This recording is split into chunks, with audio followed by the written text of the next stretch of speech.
My name is HFY, and I am what your species calls an extraterrestrial.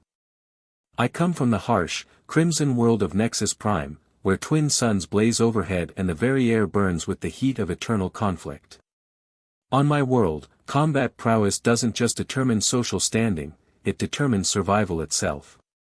From the moment we can walk, we are taught to fight. Our children learn to break bones before they learn to read.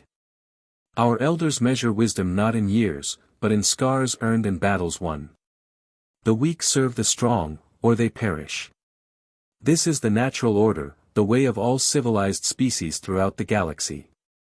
For 7 centuries, my people have observed Earth through our long-range surveillance arrays, studying your species with a mixture of scientific curiosity and growing disdain. The data we collected painted a clear picture. Humans were evolutionary failures, soft creatures who had somehow stumbled into technology without developing the warrior spirit necessary for true civilization.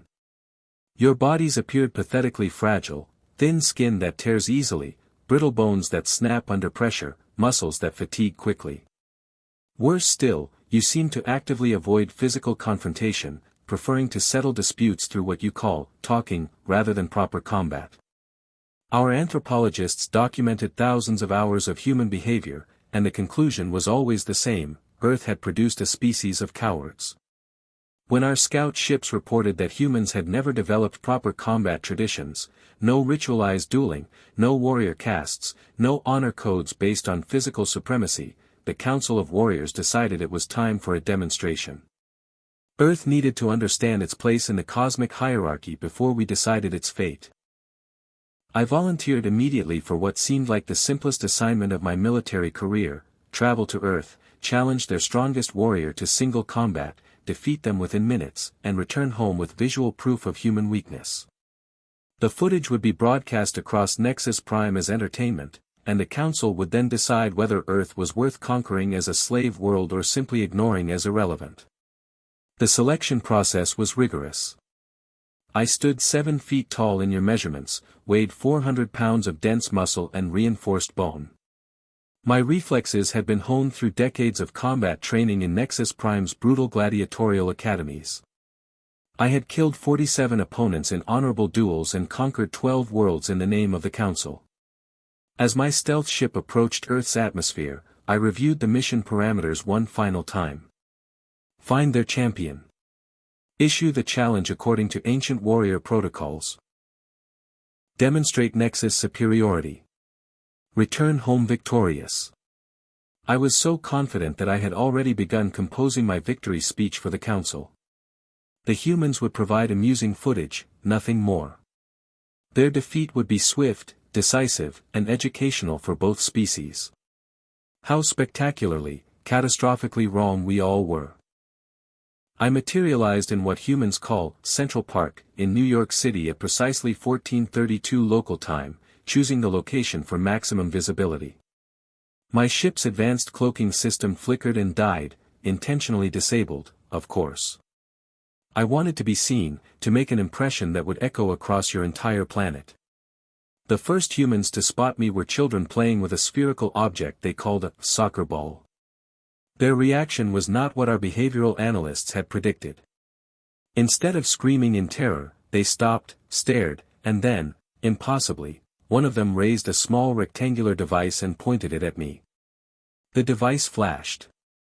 Within minutes, your military had surrounded me, but not before hundreds of civilians had gathered, all wielding those strange rectangular devices.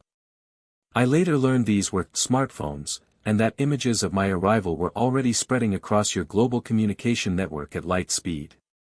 Some humans were laughing. Others seemed genuinely excited rather than afraid. A few were even approaching closer, attempting to communicate. I am HFY of Nexus Prime, warrior of the Crimson Sands, conqueror of 12 worlds. I announced, my voice amplified by bioacoustic enhancers until it boomed across the park like thunder. I come bearing the ancient challenge of single combat. I demand to face your strongest warrior in honorable battle. One-on-one. Hand-to-hand. No weapons, no armor, no technological assistance. I paused, watching the crowd grow larger. News helicopters circled overhead like mechanical vultures. If your champion loses, your world acknowledges the supremacy of Nexus Prime and submits to our authority. If, by some impossible chance, your warrior defeats me, we will withdraw and leave your planet in peace. The crowd's reaction was unprecedented. Instead of the expected panic or desperate pleas for mercy, I heard what I can only describe as excitement. Humans were shouting questions, making what appeared to be wagers, and recording everything with their devices. Some were even cheering as if this were entertainment rather than a challenge that would determine their planet's fate. Your military leaders, generals and colonels with stern faces and crisp uniforms, conferred frantically through their communication devices. I expected lengthy negotiations, perhaps days of debate. Instead, within 3 hours, they had agreed to the challenge. The speed of their decision should have warned me, but I was too focused on their choice of champion. Lieutenant Maria Rodriguez stepped forward from the military ranks, barely 5.5 feet tall, weighing perhaps 140 of your pounds. She had dark hair pulled back severely, intelligent brown eyes, and calloused hands that spoke of extensive training. But she looked so small, so seemingly fragile compared to my 7-foot frame and 400 pounds of muscle and reinforced bone. I almost laughed. This would indeed be over in seconds, just not the way I had planned. The combat arena was hastily constructed in Times Square over the course of 18 hours, a marvel of human engineering efficiency that I grudgingly admired. Massive screens surrounded the elevated platform, ensuring that every angle would be captured for the estimated 4 billion humans watching via your global broadcast networks. The spectacle had grown beyond anything I had anticipated. I stood in my designated corner, performing the traditional pre-combat rituals of Nexus Prime, deep breathing exercises to oxygenate my enhanced musculature, joint rotations to ensure maximum flexibility, and the mental conditioning techniques that had carried me through decades of victories. My biomonitors showed optimal performance levels, heart rate steady at 45 beats per minute, adrenaline balanced, muscle tension perfectly calibrated. Across the arena, Lieutenant Maria Rodriguez completed her own preparation routine. Where mine was ritualistic and ceremonial, hers was pragmatic and efficient. She stretched systematically, testing each muscle group with the precision of a scientist calibrating instruments. Her movements were economical, purposeful, betraying no wasted energy or unnecessary flourishes. She wore simple athletic clothing, black compression garments that allowed full range of motion, lightweight shoes with specialized gripping soles. No ceremonial armor, no decorative elements, no attempt to intimidate through appearance.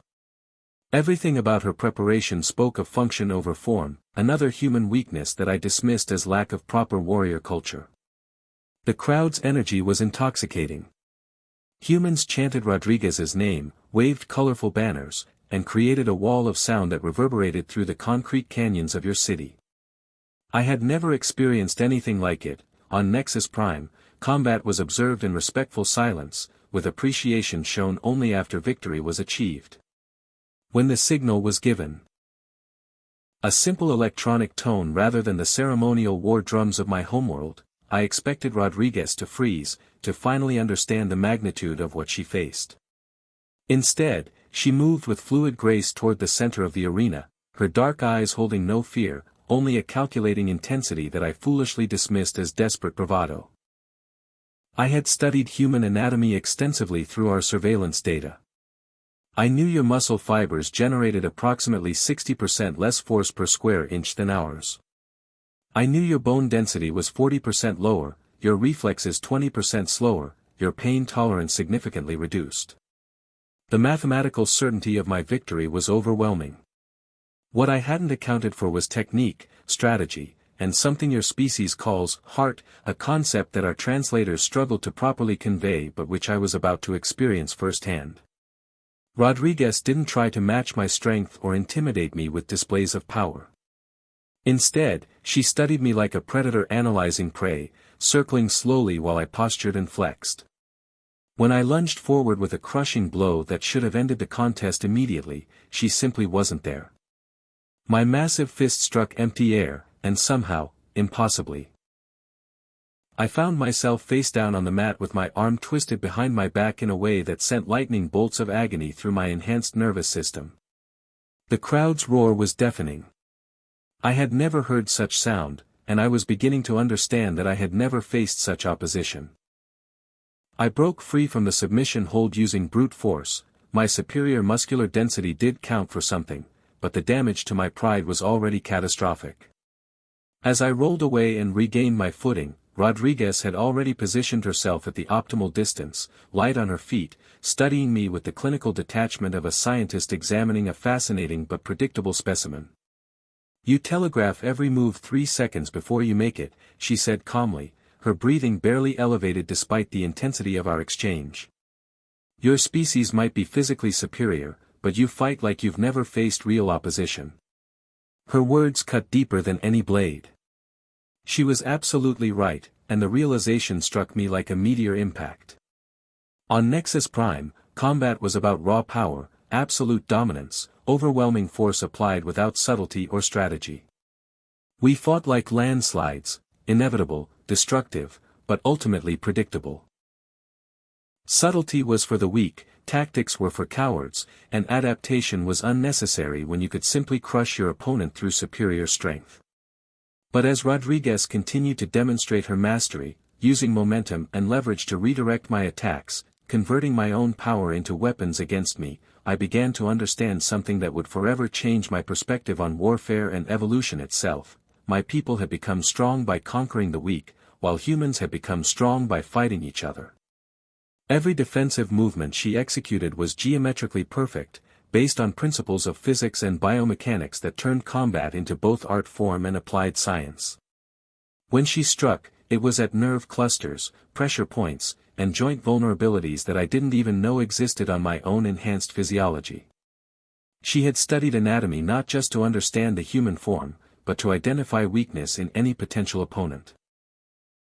I attempted another crushing blow, putting my full 400 pounds behind a strike that could shatter steel plating. Rodriguez didn't block it, she redirected it, stepping aside at precisely the correct angle and using my momentum to send me stumbling past her. Before I could recover, her elbow found a nerve cluster just below my shoulder blade, and my entire left arm went numb. The crowd's reaction was becoming a living thing, a wave of sound and energy that seemed to feed Rodriguez's performance. She wasn't just fighting me, she was putting on a demonstration of human adaptability, showing her entire species that size and strength meant nothing without intelligence and technique. I tried to adjust my strategy, to learn from her example, but decades of training in overwhelming force couldn't be overcome in minutes. Every time I thought I understood her pattern, she changed it. Every time I adapted to her technique, she revealed 3 more that I hadn't anticipated. "This is what happens," she said as she effortlessly evaded another clumsy attack, "when evolution favors intelligence over brute force." I was learning, but far too slowly. And she was just getting started. By the 4th round of combat, a concept I hadn't even known existed until the human referees explained their structured approach to prolonged conflict, I was experiencing sensations that my enhanced physiology should have made impossible. Blood flowed from my nasal cavities, a crimson testament to Rodriguez's precision strikes. My left arm hung uselessly at my side, dislocated by a throw that had used my own charging momentum against me with such perfect timing that it seemed choreographed. The pain was unlike anything I had experienced in decades of combat on Nexus Prime. Not just physical agony, but the deeper, more corrosive pain of dawning comprehension.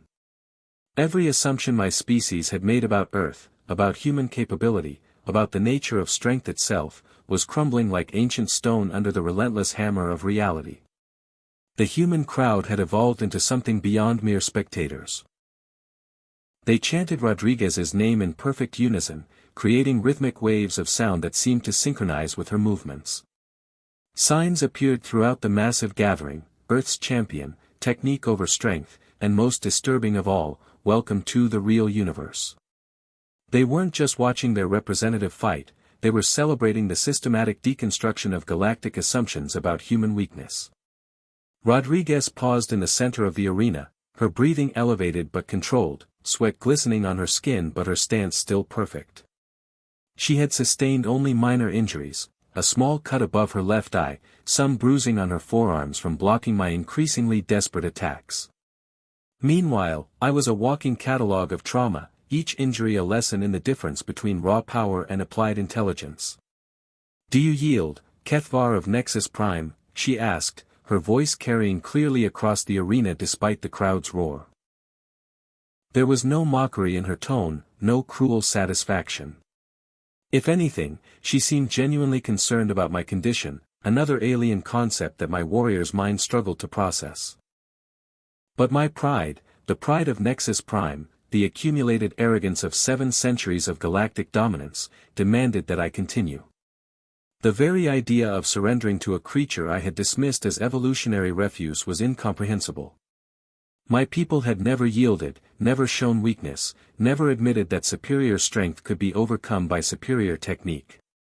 Worse than the physical pain was the growing realization of what this defeat would mean. If one human warrior could systematically dismantle a Nexus Prime champion, what could their military forces accomplish? What could an entire planet of these adaptive, intelligent fighters do when faced with invasion? "I do not yield," I growled through gritted teeth, tasting my own blood. The crowd's reaction was immediate, a mixture of cheers and concerned murmurs that suggested they understood the implications better than I did. Rodriguez's expression shifted subtly, and I saw something in her eyes that I would later recognize as pity. She nodded once, assumed a combat stance I hadn't seen before, and waited. I launched myself at her one final time, putting everything I had left into one last, desperate attack. It was the mistake that would define the rest of my existence. I regained consciousness 3 days later in what you call Mount Sinai Hospital, surrounded by the sterile white walls and constant electronic monitoring that characterizes human medical facilities. The transition from warrior to patient was as jarring as any physical blow I had received in the arena. Dr. James Patterson, a neurosurgeon with graying hair and hands that moved with the same precision I had witnessed in Rodriguez, explained my condition with clinical detachment. Severe concussion with associated brain swelling, multiple fractures to the ribs and left orbital bone, extensive soft tissue damage throughout your musculature, and what we delicately term, comprehensive neurological disruption. Your alien physiology made treatment challenging. He paused, consulting a tablet device covered in incomprehensible medical data. "You're extraordinarily lucky to be alive, HFY. Maria's final counterattack. What she calls a modified judo throw with targeted neural pressure point strike, could have easily killed you. She chose not to. Mercy." The concept hit me like another physical blow. On Nexus Prime, showing mercy to a defeated opponent was considered not just weakness, but a fundamental violation of natural order. The strong dominated, the weak served or perished. There was no middle ground, no space for compassion in combat. Yet Rodriguez had possessed both the skill to end my life and the humanity to preserve it.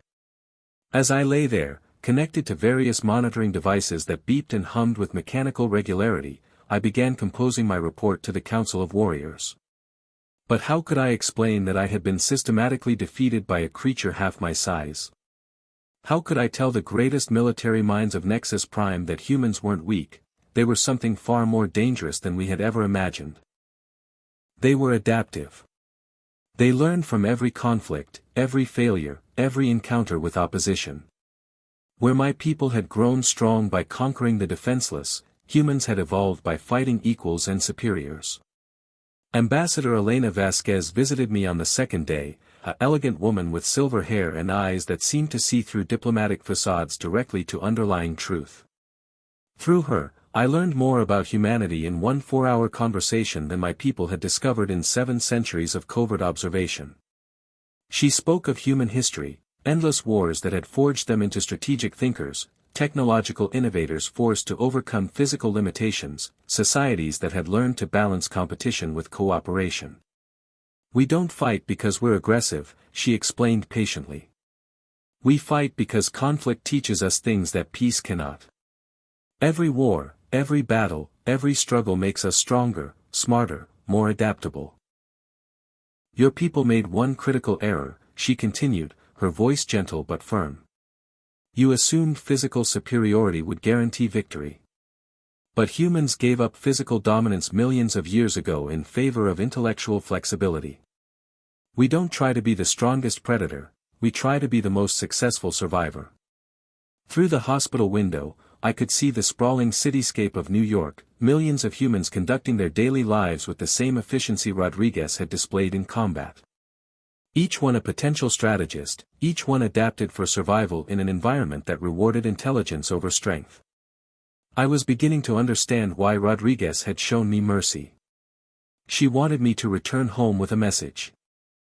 Now, as I write this final report from my hospital bed 2 weeks after my defeat, the weight of understanding presses upon me like the gravity of a dying star. My fingers, still bandaged and trembling slightly from nerve damage, struggle to input the words that will either save or doom 2 civilizations. The Council of Warriors is already preparing the invasion fleet, convinced that my defeat was an impossible anomaly that proves nothing about human capabilities. High Commander Vexton himself transmitted a message 3 days ago, dismissing my preliminary reports as trauma-induced hallucinations, and promising that a proper demonstration of Nexus superiority would commence within 6 months. They refuse to understand what I learned in that arena. Humans don't fight like my people fight.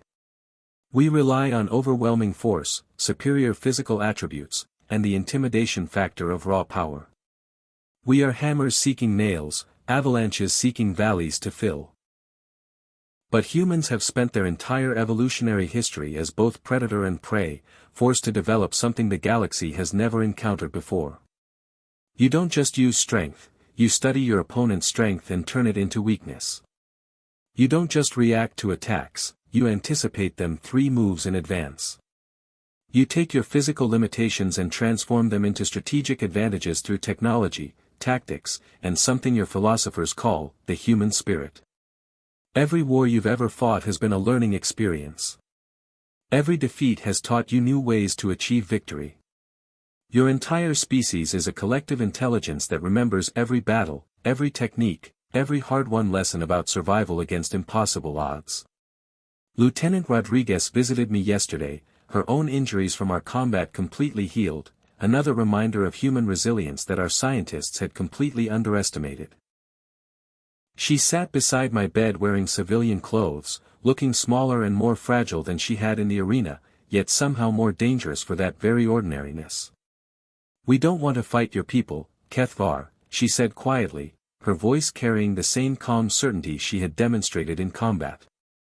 We've had enough of fighting. But if we have to, we will. And we'll win. She wasn't boasting or making threats. She was stating a mathematical certainty based on 7 million years of evolutionary pressure, 10,000 years of recorded warfare, and the accumulated strategic knowledge of a species that had learned to survive by adapting to every conceivable threat. Your council thinks in terms of strength and weakness, she continued. But humans think in terms of problems and solutions. Invasion fleets are just problems to be solved. As she left, she placed a small device on my bedside table, a communication unit programmed with direct channels to both the United Nations Security Council and the Nexus Prime Council of Warriors. I'm sending this message to both civilizations simultaneously. My people must understand what they face if they choose aggression, not just Earth's warriors, but an entire planet of strategic thinkers who have spent millennia preparing for exactly this kind of threat. Your people must understand what's coming. 700 ships carrying weapons that can shatter continents, piloted by warriors who have never known defeat. The galaxy is about to learn why it was a catastrophic mistake to underestimate humanity. I learned it the hard way, flat on my back in a hospital bed, defeated by one of your weakest species. Both our worlds stand at a crossroads. I pray someone listens before it's too late. End of report. HFY recovered fully and became Earth's first alien ambassador, helping to establish peaceful contact between Nexus Prime and humanity. Lieutenant Maria Rodriguez was promoted to colonel and now heads the newly formed Interspecies Combat Training Division. Some say she's writing a manual titled, How to Fight Aliens. Others say she doesn't need to, word travels fast among warrior species.